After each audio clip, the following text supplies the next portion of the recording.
For those listening, Richard and I did a recording about a month ago, and there was a little glitch. So we're getting a chance to record again. And of course, I guess the Netherlands has gone more into summer now. Oh, absolutely. I actually still a little bit in my holiday atmosphere. I just came back yesterday. We had 3 lovely weeks, and it started to rain now. So I guess it was time to move back to work, Matt. Okay. Well, how are you getting on? Last time we talked, obviously there'd been a lot of change in the organisation. A lot of pressure on the workforce. But how are things feeling now for the European region? Well, I think maybe to start off maybe with a personal note, Matt, because I think this is a very unique situation. So thanks for the invitation. But as you know, I've been working many years abroad and decided to come back last year to work from the Netherlands. And, in March, basically, we had the first positive case of COVID on a Friday.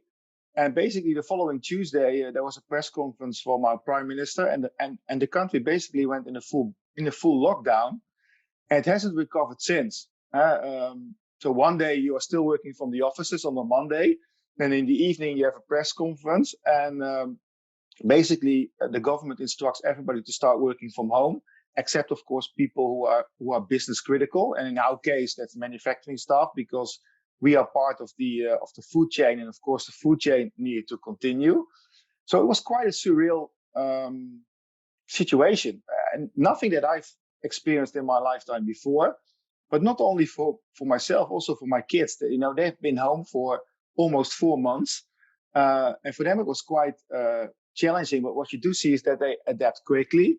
But I have to admit that it was a challenge.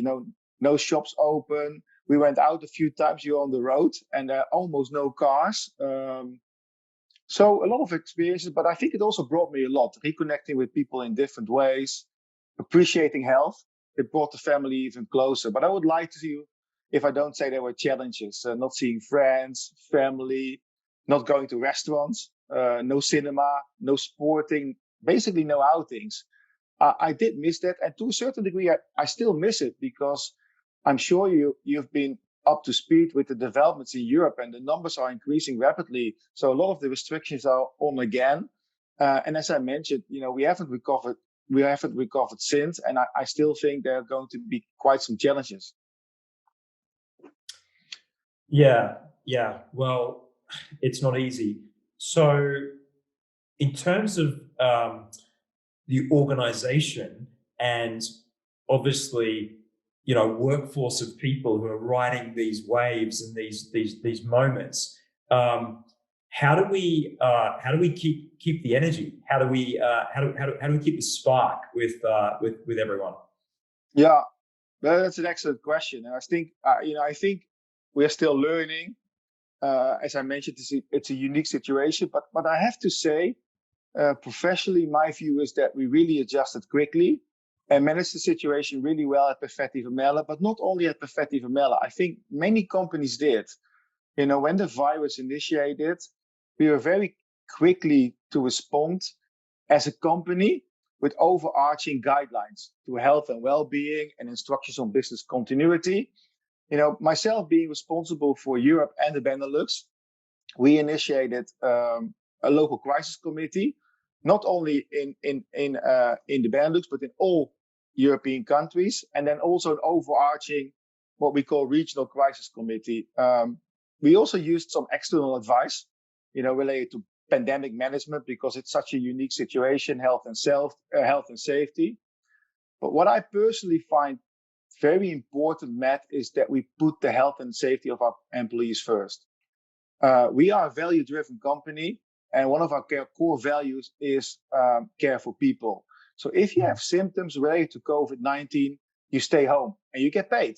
If you're uncomfortable, if you're insecure, if you're anxious, we do help. And if needed, we get some external advice. If you struggle to work from home or in one of our manufacturing sites, with, for example, work-life balance, because you have care for kids or care for parents, we will find a solution. And what we really saw was this caring for each other, supporting, staying connected, really come together. And maybe another point is that from day one, and I think this is an important point, is we were very clear to follow the guidelines from our governments and health authorities in our respective countries. And this not only provided direction, but also clarity and a consistent story. People recognize it because it is what the government is saying all the time. It provided direction, as I mentioned, but I think having said that, communication is key. And sometimes you hear in HR a lot like less is more. In this case, I think more is better. Virtual team meetings, town hall meetings, vlogs, employee surveys, etc., etc. Staying connected was and is crucial to make this work. The other thing, if I may, maybe a few more minutes, Matt, was also that, what really is important is to understand that your company responsibility or your responsibility goes beyond your company responsibility. Being socially and environmentally responsible is also one of our core values. And I believe that this comes to the forefront, maybe even more so in such a situation. We provided time and resources to our communities, provided products like fresh makers, gum to healthcare workers in hospitals. Another small example is that in order to thank our staff, because it's been a really challenging period for them, we sent them flowers, not only to thank them, but also to support the flower industry, which, as you know, is one of the biggest export products of the Netherlands. And we're very heavily affected at the beginning of the crisis, also to support them. And within HR, we did a small thing where all our HR employees, they were calling with elderly people in elderly caretaking homes who are lonely, just to listen to them and to help them. So what I'm trying to say is that in times of crisis, a strong company culture with shared values really acts as a compass, not only to do what is right, but also to get through challenges. And what this pandemic has shown is that the resilience, the adaptability and mindset of our people really helps to overcome challenges. Some say that challenge is one of the hardest things. What I've seen in this crisis is actually that people are really able to change and to basically get on and to overcome challenges, Matt. Yeah, it's such an interesting area that you discussed because I think challenges bring realism, and realism brings trust.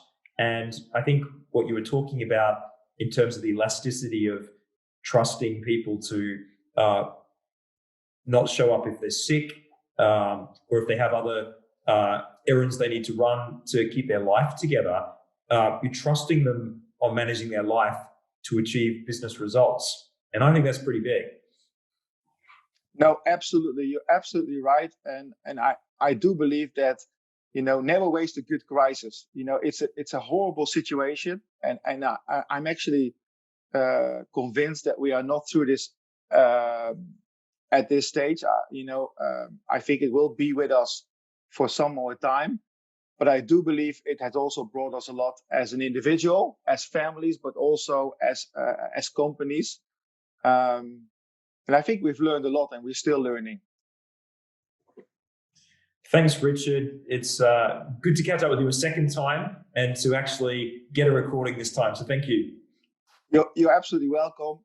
Have a good day and thanks for taking the time, Matt. Really appreciate it.